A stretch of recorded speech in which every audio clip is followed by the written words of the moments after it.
తెలుసయ్యా, మేము చెప్పినట్టు కట్టండి. కాళేశ్వరం డిజైన్లను తరచూ మార్చిన గత ప్రభుత్వ పెద్దలు. ఇంజనీర్లు నిర్మాణ సంస్థపై ఒత్తిడి తెచ్చి ఇష్టారీతిన నిర్మాణం. బ్యారేజీలను విజిట్ చేసినప్పుడల్లా డిజైన్లలో మార్పులు. సీసీ కెమెరాల్లోనూ పనులను పర్యవేక్షిస్తూ ఆదేశాలు. ప్రభుత్వ ఎంక్వైరీలో బయటకు వస్తున్న నిజాలు. ఇక మీకేం తెలుసా, మేము చెప్పినట్టు కట్టని ఎవరు చెప్పినా బాతాల పోసేటి. ఇట్లా కట్టవా నీకేమెరక? 78,000 పుస్తకాలు చదివిన నేను ఇడ. నువ్వు ఇది ఇట్లా కట్టు. పిల్లర్ సార్ కింద బీస్మెంట్లకి ఏం గుంజు గుంజు అది ఏడాది సార్, ఏడాది కాదు. అసలు కథ ఏంటంటే నిన్న ఎవరు విద్యుత్ రంగ నిపుణులు రగ్గారు రాసినటువంటి ఆర్టికల్లో నేను ప్రత్యేకంగా అదొక లైవ్ కూడా చెప్పి వినిపించే ప్రయత్నం చేసిన. అసలు కాళేశ్వరం ఎట్ట దెబ్బతిన్నది, కాళేశ్వరం కథ ఏంది, కాళేశ్వరం లెక్క ఏంది అని అంటే మీకు చూస్తే గమ్మత్ ఏంటంటే కేసీఆర్ బాతాల పోషెట్టి గారి కథ. కాళేశ్వరం ప్రాజెక్టు ఇప్పుడు ఇది గోదావరి నదే సరే, ఇట్లకేం ప్రాణాయిత కూడా కలుస్తుంది అనుకుందాం. వీడ మేడిగడ్డ కట్టాడు మన పోషెట్టి. ఈ మేడిగడ్డ ఉంది కదా, ఈ బేస్ ఇదే మహారాష్ట్ర, ఇది తెలంగాణ. ఇక్కడ ఈ బేస్మెంట్ ఉంది కదా, ఈ బేస్మెంట్ 2.5 మీటర్ల వెడల్పుతోటి మందంతో 10 మీటర్ల వెడల్పుతోటి ఈ కొన నుంచి ఆ కొన దాకా పోసుకొచ్చిండు. అయితే ఇది ఎక్కడ ఏం చేయాలంటే ఈ బేస్మెంట్ ఎక్కడి నుంచి స్టార్ట్ కావాలంటే ఈ ఇసుక రేణువులు ఉంటాయి కదా, ఇసుక కాకుండా ఎక్కడైతే గట్టిగా ఉంటుందో ఆ గట్టిగా ఉన్న ప్రదేశం నుంచి బెడ్ పోసుక రావాలి. కానీ బాతాల పోషెట్టి గారు ఆ పని చేయలే. హెగ్గదంతా ఎందుకు రా, జల్దీ నడిచిపోవాలని చెప్పి వీడికని స్టార్ట్ చేసి ఇదంతా ఉసుకేనే కింద. అయితే ఏమైంది, అయితే దీని తర్వాత కూడా ఇంకొకటి సపరేట్ గా 10 మీటర్లు ఈ బెడ్ తర్వాత ఒక 10 మీటర్లు ఇగో ఇట్లుంటాయి అన్నట్టు 10 మీటర్లు వాల్ కడతారు. వాలు తర్వాత దానికి రౌండ్ పిల్లర్లు వేసి దీని కింద ఇసుక కొట్టుకపోకుండా 10 మీటర్లు కట్టాలి. అయితే మొన్న ఏమైందంటే ఈ 10 మీటర్లదే పలుగులు వచ్చి ఇందులోకి నీళ్లు పోయి ఇసుక అవతలకి వెళ్ళిపోయి పిల్లలు దశకిపోయినాయి అన్నట్టు. ఇది జరిగినటువంటి లెక్క. ఇది జరిగిన మాట ఇది ఎప్పుడు అక్టోబర్లోనే తెలుసు. కేసీఆర్ ముఖ్యమంత్రి ఉన్నప్పుడు తెలుసు ఇది ఇట్లా అయిందని. 2019లోనే దీనికి సంబంధించినటువంటి ఆనవాళ్ళు బయటకు వచ్చినాయి. దీని క్యాన్సర్ లక్షణాలు బయటకు వచ్చినాయి, ఉండరానాతోటి కాదని. అప్పటికి దాన్ని మసిఊసి మారేడుకాయ చేసిండు. అది బీకిందా. ఇప్పుడు మేడిగడ్డ కాళేశ్వరానికి సంబంధించి మేడిగడ్డ 4 పిల్లలు కూల్చితే అయిపోయానా అంటాడు. అయ్యా మేడిగడ్డలో 8 బ్లాకులు ఉంటే ఒక్క బ్లాక్ 12 పిల్లలు ఉంటాయి. 12 పిల్లలు. ఈ 7వ బ్లాక్ లో మొన్న కూల్ని ఏది దశకితే మరి మిగతా బ్లాకులు బాగానే ఉన్నాయి అంటుండు. మిగతా బ్లాకులు విడిపోయి ఉండొచ్చు కానీ బేస్మెంట్ అంత ఒకటే కదా. ఇగో ఇది కథ. దీంతో మొత్తం వచ్చింది మోసం. ఇప్పుడు ఈ 7వ బ్లాక్ లో ఉన్నటువంటి పిల్లలను కనుక తీసేసి దశకిన పిల్లలను తీసేసి కొత్త వేయాలంటే వీటిని బాంబులు పెట్టి పేల్చాలి.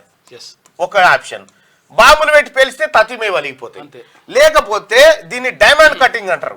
డైమండ్ కటింగ్ చేసి డైమండ్ కటింగ్ ద్వారా తొలగించాలి. అది ఇప్పుడు అయ్యే పని కాదు. ఇగో ఇది మేడిగడ్డ కథ. ఇక రెండోది Mallanna Sagar. Doctor BR Ambedkar ప్రాణాయిత Chevella Sujala Sravanthi project. ఆ ప్రాజెక్టు ద్వారా మల్లన్న సాగర్ దగ్గరలో 1.5 టీఎంసీల సామర్థ్యంతో ఒక రిజర్వాయర్ కట్టాలని ఆ ప్రతిపాదనలో ఉండే. కానీ మన బాతాల పోషెట్టి గారు ఏం చేసిండు, ఈ మల్లన్న సాగర్ను 50 టీఎంసీలు చేసిండు. 50 టీఎంసీల రిజర్వాయర్ చేసి ఓ 22 కిలోమీటర్ల కట్ట 50 టీఎంసీల రిజర్వాయర్ చేస్తే వాస్తవానికి ఏమైందంటే మల్లన్న సాగర్ ఇట్లా కట్టింది కదా, మల్లన్న సాగర్ ఉన్నటువంటి ఈ అడుగు ఉంది కదా, ఈ అడుగులో 3 పొరలు, 3 భూకంపం రావడానికి ఆస్కారం ఉన్నటువంటి 3 పొరలు ఉన్నాయి. భూకంపం రావడానికి ఆస్కారం ఉన్న 3 పొరలు ఉన్నాయి ఇక్కడ. ఈ పొరలకు సంబంధించిన ఎలాంటి ఎంక్వైరీ లేకపోతే ఆ టెస్టింగ్ కూడా జరగకుండా కట్టిపారేసిండు. వాస్తవానికి ఇప్పుడు ఎంత నీరుంది, 50 టీఎంసీలు కదా మల్లన్న సాగరు. ఇప్పుడు ఉన్నది 10.5 టీఎంసీలు మాత్రమే ఉన్నది.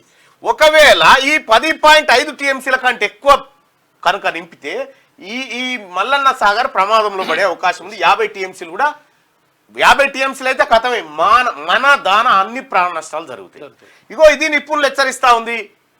ఇది నేషనల్ డ్యామ్ సేఫ్టీ అథారిటీ వాళ్ళు చెప్తున్నటువంటి మాట. ఇదే విషయాన్ని గతంలో కంచెల రగ్గారు అనేక మార్లు పుస్తక రూపంలో తీసుకొచ్చి దీని టెక్నికల్ పాయింట్స్ అన్ని పెడితే మన బాతాల పోషెట్టి గారు నవ్వి సపరేట్ కూకుండు నాకు నచ్చింది చేసుకుంటా పోతాను. ఇగో ఇది కాళేశ్వరం కథ. ఇప్పుడు మనం ఇల్లు కట్టుకుంటే కథ కనీసం పిల్లర్లు ఎక్కడ గట్టిగా వస్తే గట్టిగా వచ్చేదాకా మనం తవ్వుతాం కదా, ఆ తవ్వకుంటే వేసేసి. ఇంకేమంటాడు బాతాల పోసెట్టి, మేడిగడ్డ ఒక్కటి కుంగితే మొత్తం కాళేశ్వరమే కథమైందని చెప్తారేమో. కాళేశ్వరం అంటే ఏందా, ఎన్ని రిజర్వాయర్లు, ఎన్ని సబ్ స్టేషన్లు, ఎన్ని కాలువలు, ఎంత భూగర్భ సొరంగాలు అని చెప్తా ఉన్నాడు. అయ్యా కాళేశ్వరం మొత్తం నుంచి తెలంగాణకు ఎత్తే నీళ్ళని 215 టీఎంసీలు. ఒక్క మేడిగడ్డ నుంచే 195 టీఎంసీలు ఎత్తాలి. అంటే ఇది గుండెకాయ. ఈ గుండెకాయ గుస్కుపాయ అంటే ఏమంటుండే, గుండె ఆగిపోతే ఏమైతుందంటే ఒకటే చేతులు కేసీఆర్ దందా బిజినెస్ ఎట్లుంటది అంటే అంటార్కిటికా ఖండంలో కూడా ఏసీలు అమ్ముతాడు. చల్లగుండి మంచి గడ్డలు కడతాయి, ఆడ కూడా ఏసీల బిజినెస్ చేస్తా ఉన్నా. తెలంగాణ రేపు పొద్దుగా డెవలప్ అవుతుంది, కూలింగ్ బాగా అవుతుంది అట్లా చెప్తాడు. గది కథ సార్ది. ఒక గుండె ఆగిపోతే ఏమైతుంది, శరీరంలో మస్తుగా ఉన్నాయి, భాగాలు ఉన్నాయి, మంచిగా ఉన్నాయి అట్లా అంటాడే. గుండె ఆగిపోయినాక ఉంటుందా ఇంకా. ఇగో ఇది కథ. కాళేశ్వరం అక్రమాలపై ప్రభుత్వం చేపట్టిన ఎంక్వైరీలో సంచలన విషయాలు వెలుగులోకి వస్తున్నాయి. కాళేశ్వరం డిజైన్లను గత ప్రభుత్వ పెద్దలు తరచూ మార్చారని, తాము చెప్పినట్టు బ్యారేజీలను నిర్మించాలని అటు ఇంజనీర్లు ఇటు నిర్మాణ సంస్థపై ఒత్తిడి తెచ్చారని విచారణలో తేలినట్టు తెలిసింది. ఏదైనా పని అయ్యేందుకు ఏడాది పడుతుందని నిర్మాణ సంస్థ ఇంజనీర్లు చెప్తే అలా ఎందుకు చేయడం, ఇలా చేస్తే 6 నెలల్లోపే పూర్తవుతుంది కదా, మీకేం తెలుసా, మేము చెప్పినట్టు చేయండి, ఏం కాదు అంటూ శాస్త్రీయంగా కట్టాల్సిన బ్యారేజీలను ఇష్టారీతిన నిర్మించేలా బలవంతం చేసినట్టు విచారణలో వెల్లడైందని సమాచారం. మేడిగడ్డ, సుందిల్ల, అన్నారం బ్యారేజీల నిర్మాణం కొనసాగుతున్న టైంలో అప్పటి ప్రభుత్వ పెద్దలు తరచూ అక్కడికి వెళ్లి బాతాల పోసెట్టి మేడిగడ్డ సందర్శన, దాని మీద హెలికాప్టర్లో పోయి ఇంకా మేడిగడ్డ కాడున్నటువంటి సీసీ కెమెరాలు ఈయన ప్రగతి భవన్లా డైరెక్ట్ అక్కడ ఏం పని జరుగుతుంది, ఏం కథ అనేది టైంలో అప్పటి ప్రభుత్వ పెద్దలు తరచూ అక్కడికి వెళ్లి పనులను పర్యవేక్షించారు. ఈ క్రమంలో వెళ్ళినప్పుడల్లా డిజైన్ లో మార్పులు చేశారు. అంతేకాకుండా బ్యారేజీల దగ్గర సీసీ కెమెరాలు ఏర్పాటు చేసి నిరంతరం పనులను మానిటర్ చేసిండు. మొత్తం కర్మ కర్త క్రియ బాతాల పోషెట్టే.